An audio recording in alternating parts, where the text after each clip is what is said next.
Do you need encouragement to turn tragedies into your own triumphant life story? If so, this podcast is for you.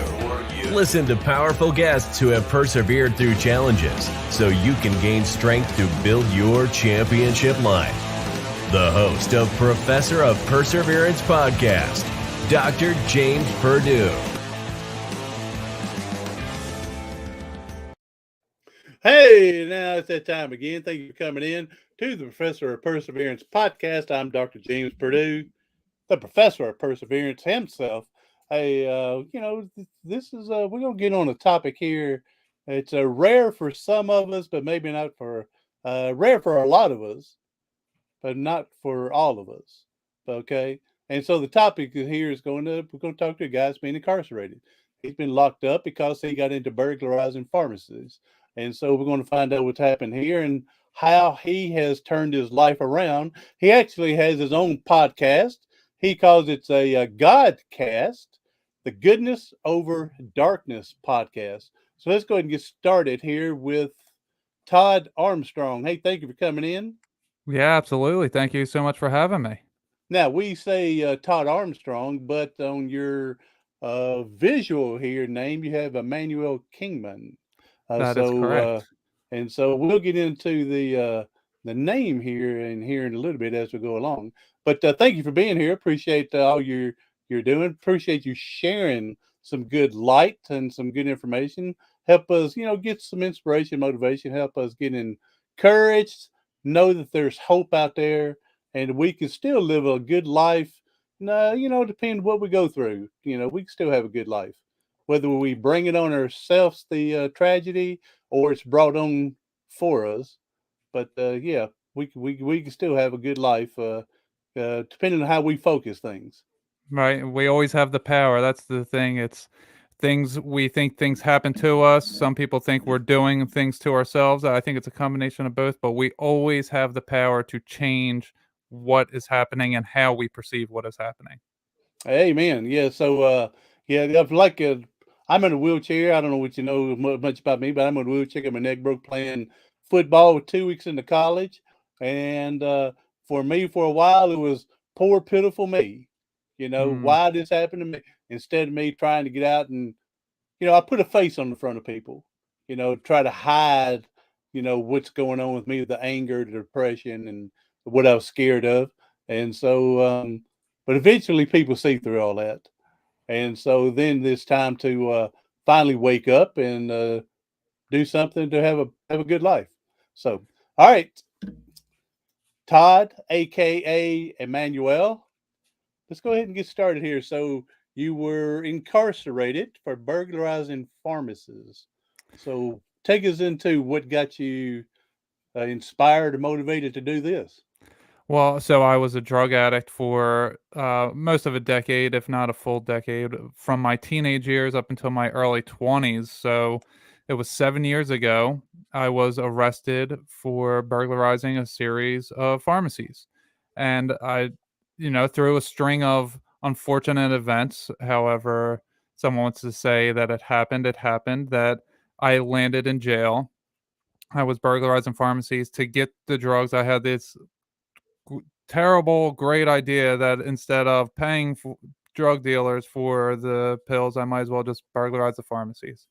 So I did that, and then I got caught after a few weeks, and I went upstate. It was the first time I went to jail.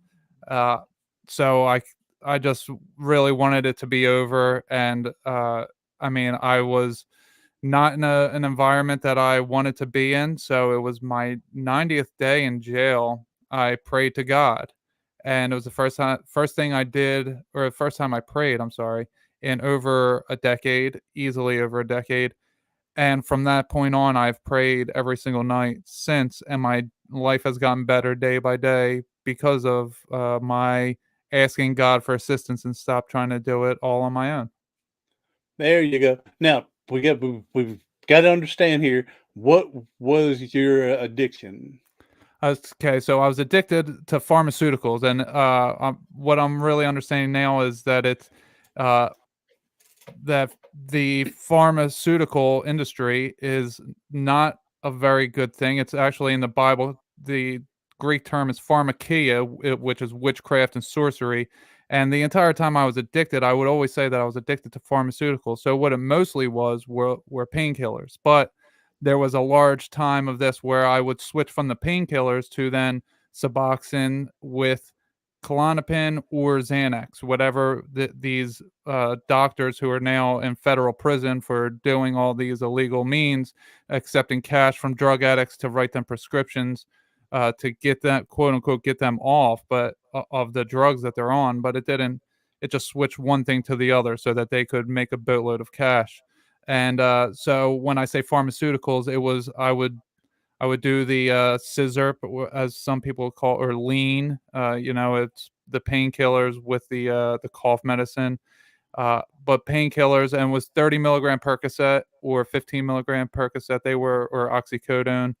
They were my Mm-hmm. go-to for the most Uh-huh. part. But like I said, it would switch between. So it was really any pharmaceuticals. It wasn't cocaine and heroin or crack. There's the three things. I never did meth. I never did those things. It was always the pharmaceutical industry type of things that would get you high is what I was addicted to.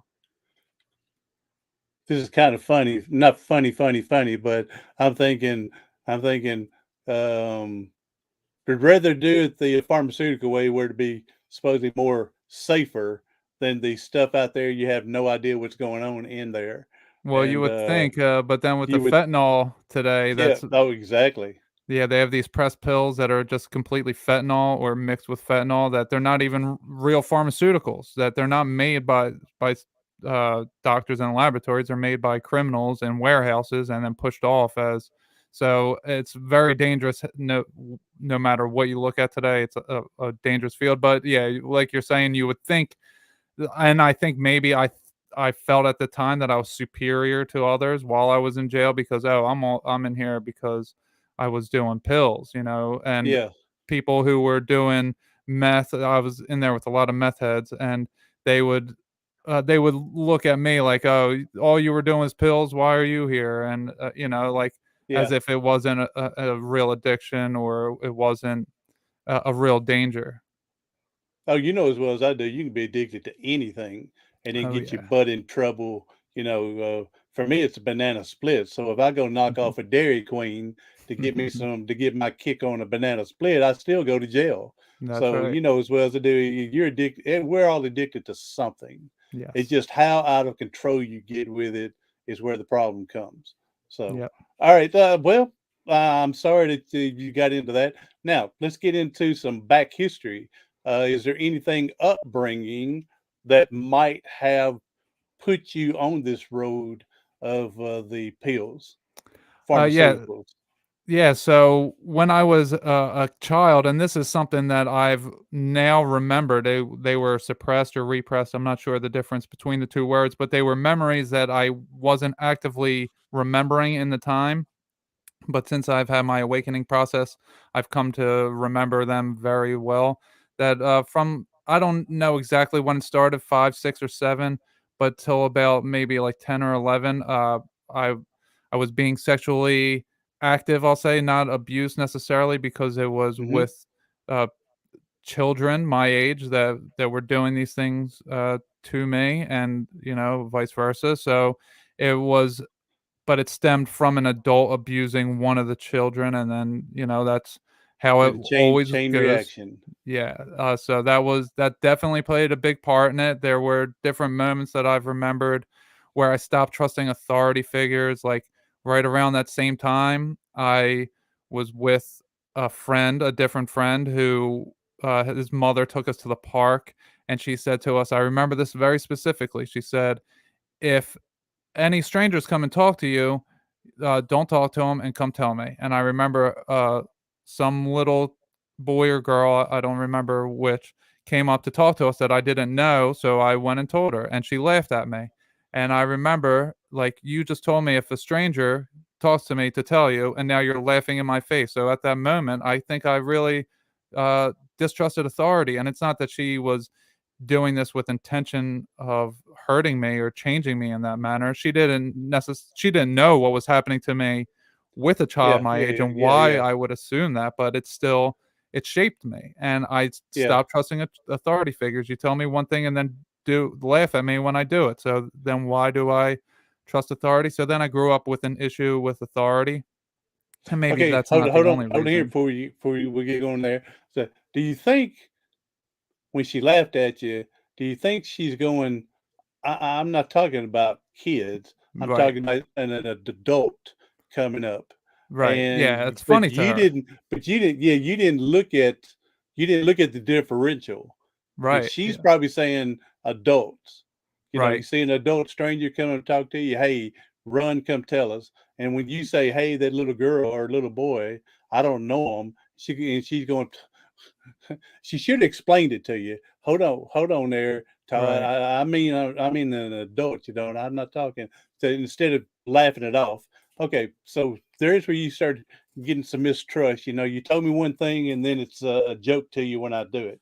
Right. Well, and she didn't know that I was being Yeah, exactly. She abused or didn't know sexually what was active going with a on yet. child already. So, Yeah. to me, it's like I I I'm looking at it now that was pretty much a cry for help, that I think that Hmm. a little kid, whether it's a boy or girl, is coming up to me, and that's a danger to me. When I reflect on that, I'm like, well, that's kind of like a cry for help, that there's something not correct there. Yeah, But yeah, to yeah. her, she wasn't doing it with ill will or anything like that. But it would be funny to the typical adult, because kids take things very literal. So that's how her view was. Oh, he's just taking it literal. But to me, as the Yeah. child, there was a reason for it. Yeah. I was going to say, you know, they've always. I don't have any children, so but I've read and listened to some stuff, and they'll say, you know, they teach their kids, hey, a stranger come up to you, you run if they try to do anything to you. But these kids are so vulnerable; they don't know what a stranger is really. I mean, because Mhm. they're so open at that young and everything, so they're thinking a stranger is, I don't know, Frankenstein. You know, a Mhm. monster looking thing. You Right. know, a regular person that's got a dog, they're going to say, "Oh yeah, I can help you find that dog." You know, Right. or yeah, I can help you find little Susie, little Johnny. You know, because Right. they're thinking of some monster out there, and see, they had to learn to tell the kids, you know, we're not talking monster. They could be the best, nice looking person you've ever met, but if they try to do something, you need to get help. Yeah. So, Yeah. and so that yeah, back in your day, yeah, it was much thought of a monster, not necessarily a stranger. Yeah. Yeah. So, all right, go ahead. I'm sorry. No, that's all right. Yeah, so I kind of grew up without trust and authority, and then so I grew up in a household. It was fairly normal. I don't want to say that my childhood was too out of the norm of what people experience, but I was growing up in a household where yelling was the go-to communication technique. My parents were Hmm. always yelling at each other. My mother was always bickering about my father when he would be at work. It would always be, "Oh, your father this, your father that." Whenever we would get in trouble, "I'm going to tell your father," trying to intimidate me. And that was another thing that was like, I'm not afraid of authority. You're just feeding the flames here. Like, that's not Hmm. going to scare me. Fear of consequence never worked for me, and it doesn't work for a lot of people who end up in prison, Hmm. because we're like, okay, test me. It's that kind of attitude that people that end up in prison really have for the most part.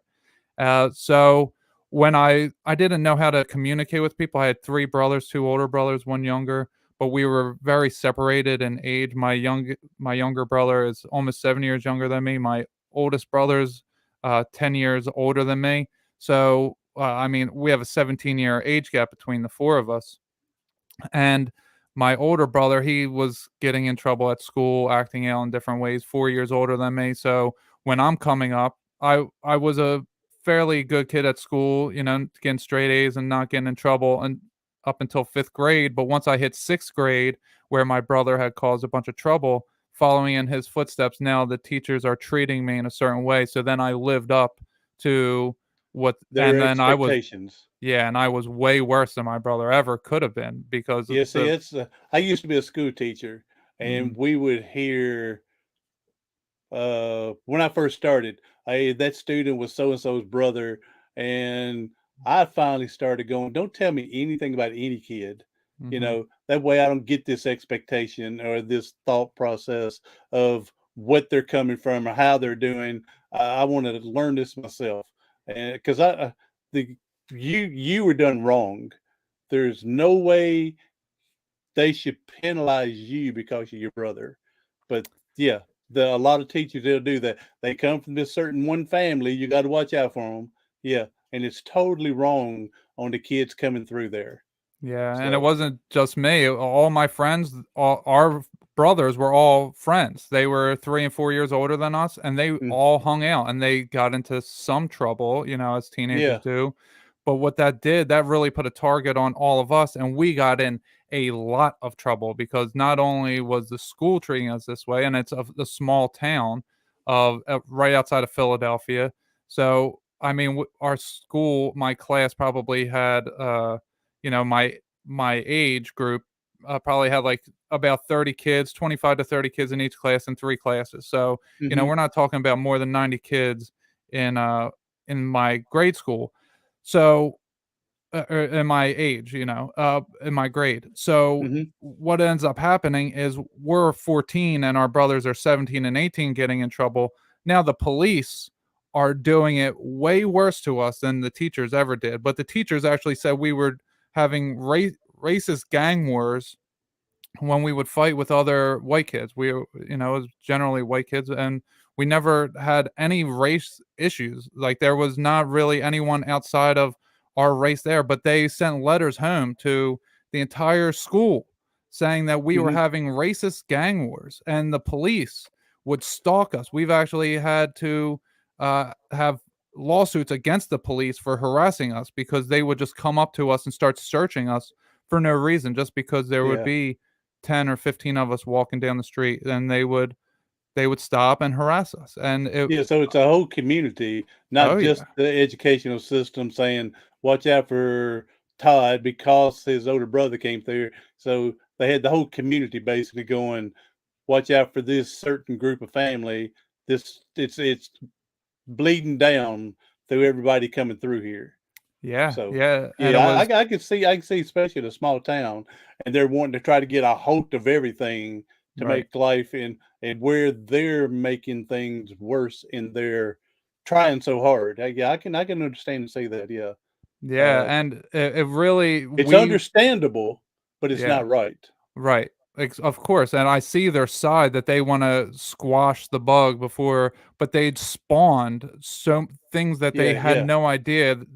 They couldn't, anticipate what happened, but we all became gangsters, essentially, that we were doing things.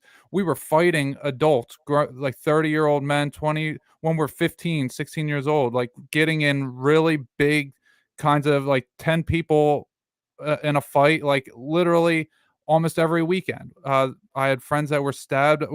People were going to jail. People were ODing on a consistent basis. I mean, these things were happening in this small town, and what it was the way it was handled by the adults was not how kids who are crying out for help should have been held. Like I said, it fed our egos and our sense of, okay, come test us. hmm you wanna treat us this way? Well, we're gonna act that way, but we're gonna do it in a way that's better. That's you can't even imagine what we're gonna do because we're thinking of, you're thinking we're going this way, but we're going around you, doing it in a sneakier way. It made us better criminals in that hmm sense. It made us become drug addicts who were all trauma based. That all my friends had a lot of different traumas. They all were single family homes. Well, I if you're had gonna if you're gonna think of me this way and blame me this way, then I might as well be that way. Right.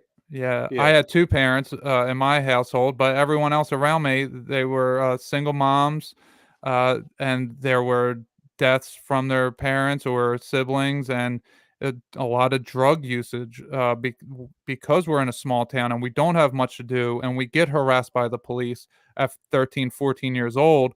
Well, we can't hang out at the park at night. The park's the only place to go because they shut down the arcade and the bowling alley and the movie theater. They shut that down when we turn that age.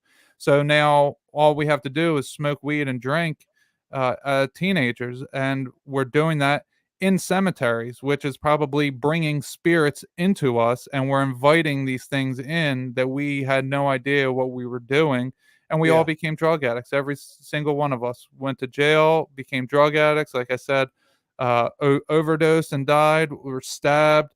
I mean, just a lot of different things were happening because of, one thing led to another, and it Yeah. was, of course, it was all our actions, but the way that we were treated, and it was kind of like we were brought into that.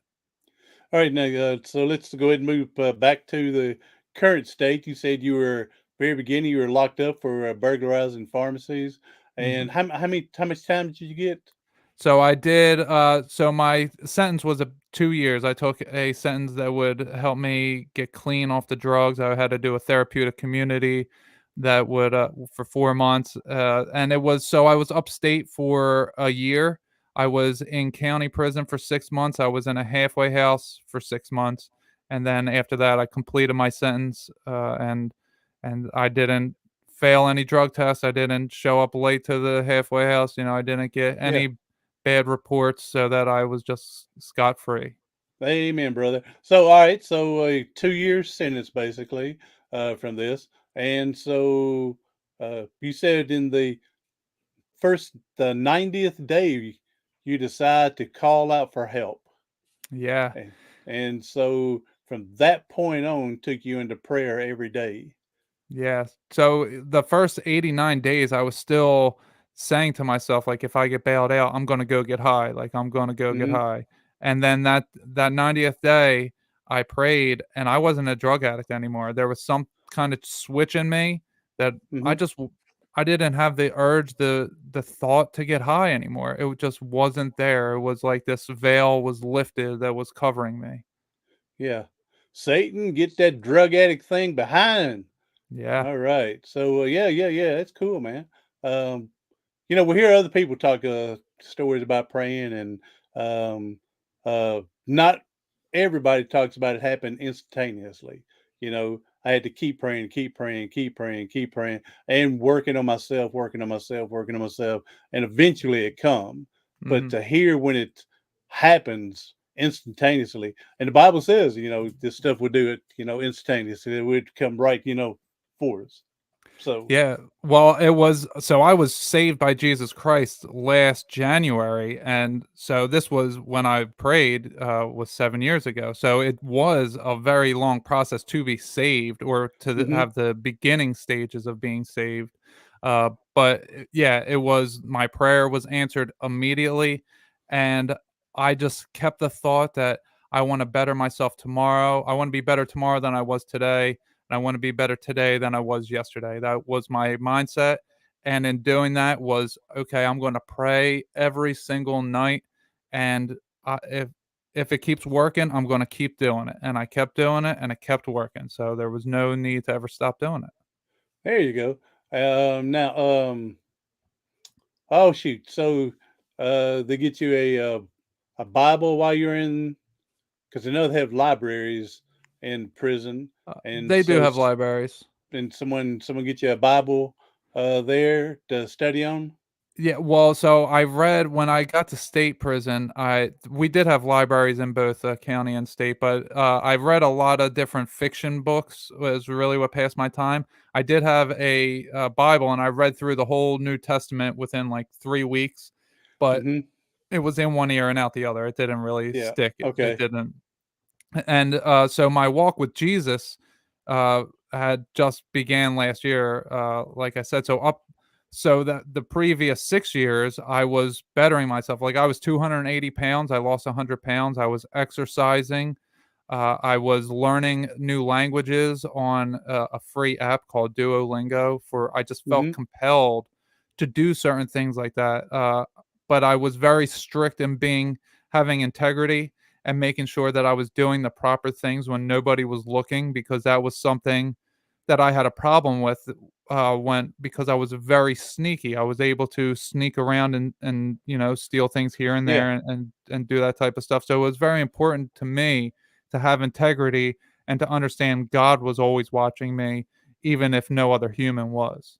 Okay, so the first 90 days, the 90th day, you pray to God, and he took away your drug addiction, wanting to do or whatnot. Okay, but then you said it took how long for you to get saved? Praying Yeah. every day and everything like that. So how long? How many years? How many days, weeks, months Yes. to finally get saved? So this was last year was the Sunday after the presidential inauguration, actually, that Hmm. I was saved through an injury. I'm a truck driver, and I got this job. Like I said, I was learning a language, Spanish, for 2 years on Duolingo that I didn't need for any reason. Then all of a Yeah. sudden, I moved to Georgia, and I find myself working for a Mexican company delivering Hispanic food to Hispanic There you go. restaurants, and I meet. Preparing. Yeah, Yep. preparing. So God had already put that in your thought process. You Yes, need to sir. know some of this Spanish stuff, buddy. Yeah, yeah. So when I'm working last January, it was the Friday after the inauguration. I had 400 pounds of chicken and cheese on my dolly, and I went to pull it up over a curb, and it didn't come up. I slipped on a wet floor. The whole thing fell on me. Mm, I landed on my spine, and was in so much pain. I thought that I had was paralyzed. I couldn't feel yeah. my legs. This whole thing had me pinned down, and there were only two older Mexican women who spoke no English, and I couldn't think in Spanish because I was in so much pain. Oh yeah. So they couldn't really help me. So finally, I was able to. They lifted it up enough so I could slide myself out with my hands because I had no feeling in my legs at all. And my very first thought was that, oh my God, I'm paralyzed because I couldn't feel my legs. Hmm. And, so I ended up finishing work that day, and not only that, but I worked the next day as well, but I was in so much pain, and I was in a very bad way. I only worked because I work a job that if you don't show up, you don't get paid, and I was not in a position to not work, so I worked through it. But I had this intuitive thought to which I learned to trust my intuition as I started awakening, and Hmm. I had this intuitive thought the day before my injury to get a big old bag of tobacco to burn in a fire. And so that weekend, I was burning tobacco, which turns out, I found out afterwards, is a Native American practice to ward off evil spirits. Friday, Saturday, I do that, and then Sunday, I drink tea that would help ease the pain, and I'm laughing because I've been drinking tea all day. That has me a Hmm. little goofy, and so I'm laughing with my daughter, and I feel like I have to throw up all of a sudden. And so then as quickly as I can, which isn't very fast, I get to my bedroom, and then I don't have the urge. I stop laughing. I don't have the urge to throw up. Then my girlfriend makes me laugh, and then the urge comes back, and I have to go to the bathroom real bad, and I have two big hurls, and what happened was I was delivered, as uh, Christians would know. I didn't know this was a thing at the time, that Hmm. I threw up demons. That when I had that injury, it was knocking something free out of me, and it was like God was giving me new legs, essentially, and that's why I couldn't feel it. And the laughing, the love that I felt from my daughter and my girlfriend is what put it over the edge, on top of the burning of tobacco Yeah. and all. I was free, and I was in a state of bliss for 10 straight days. Then the only thought that came to me was I had been saved by Jesus Christ. That's and that was the beginning of my saving process. Amen, brother. So Yeah. this is awesome, man. Awesome story. Good stuff here. So, all right, yeah, it's amazing what the good Lord can do for us, Mhm. and what He sometimes sits back and let us do to ourselves, so we can come back to Him. Yes. Because we know better than God. And so he'll let us go out there and show how much we know. And then we realize that we go back to him. And Oh, so, yeah, yes. yeah. But what's the old thing? He'll give us enough rope to hang ourselves That's right. from that. Yeah. And in a loving way. Yeah. Okay. And we don't think it's a loving way. We go back and try to want to blame him. But no, Mhm. like you said, we have the ultimate superior power to make these decisions. Yeah. And then we go back and do what's supposed to be done the right way, Yeah. with our tails tucked between our legs and ask for forgiveness. Yeah, it's the power of free will. He gives us that free will, and he wants us to turn to him of our own fruition. He doesn't want to force us to do anything. So it was really this process. And so during my awakening process, I had done meditation that really saved me from all that anger. Like I was saying earlier, I learned how to uh, talk by yelling as a child and Hmm. a teenager. Well, I learned to undo all that by meditation, all this self-help type stuff. I became psychic all of a sudden. Yeah.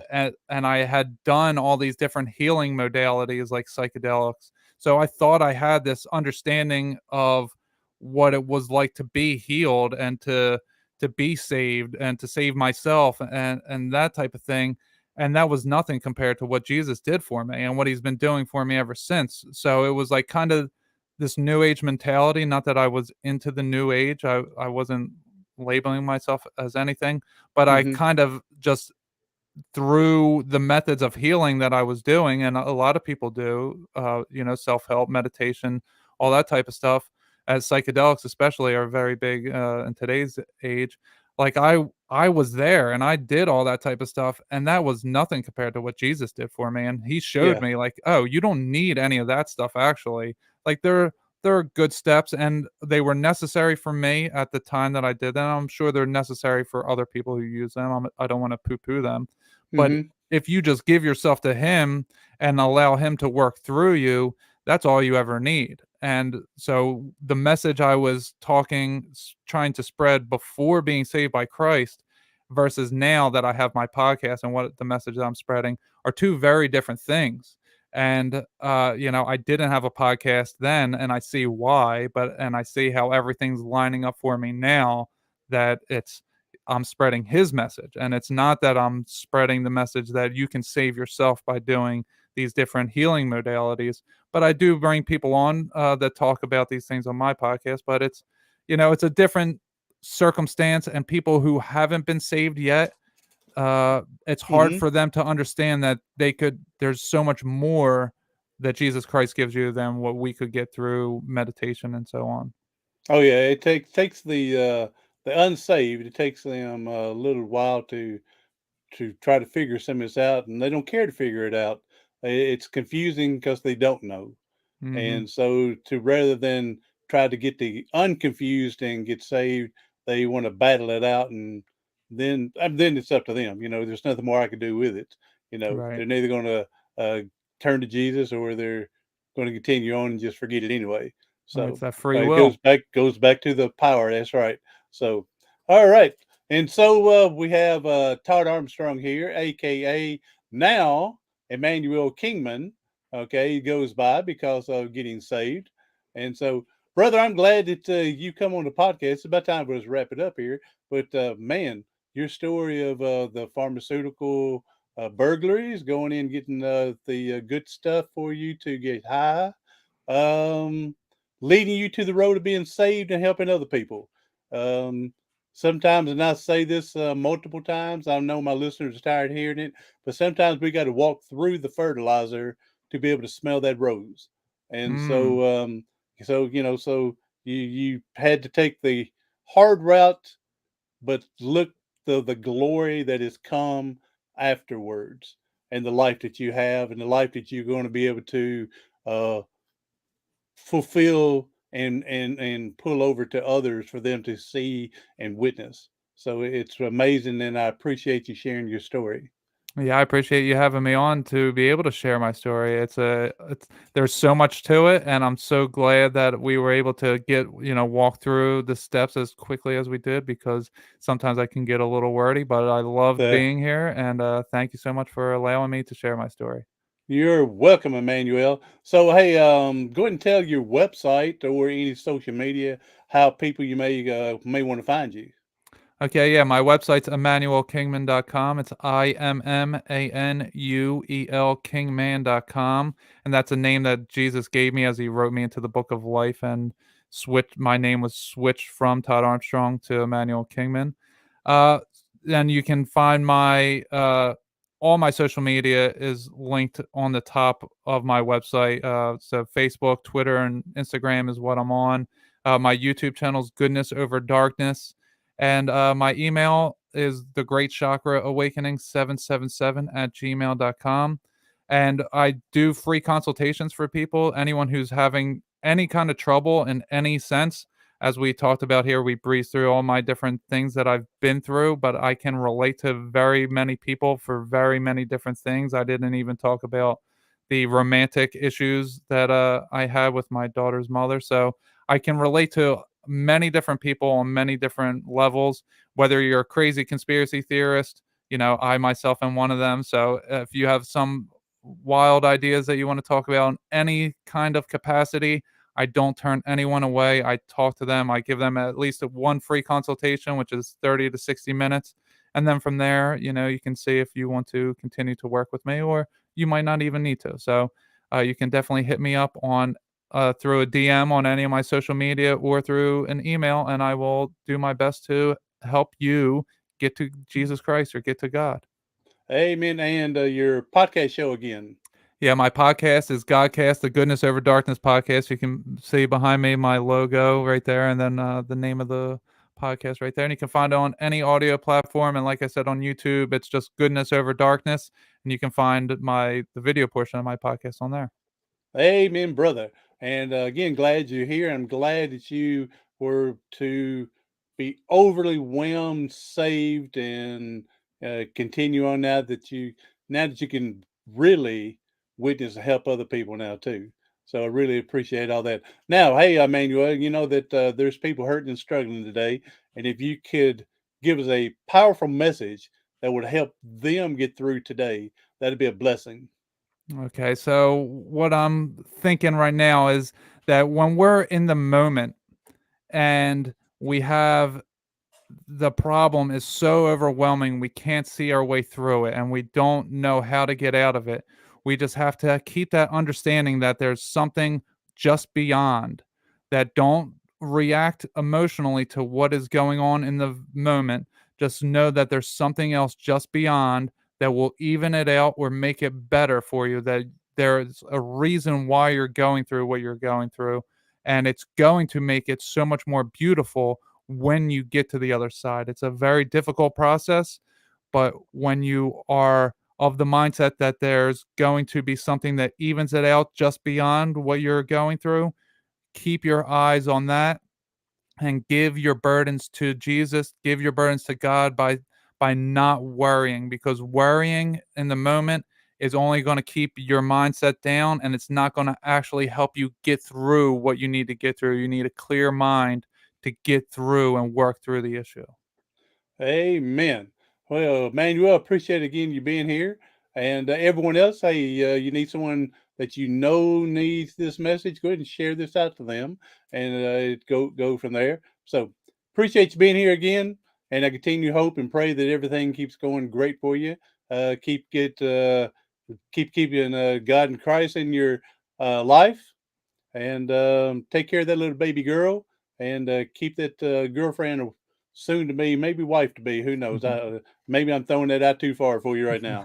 But hey, appreciate you being here. Everyone else, hey, do something today, tomorrow, something next week that's going to help you persevere past your paralysis.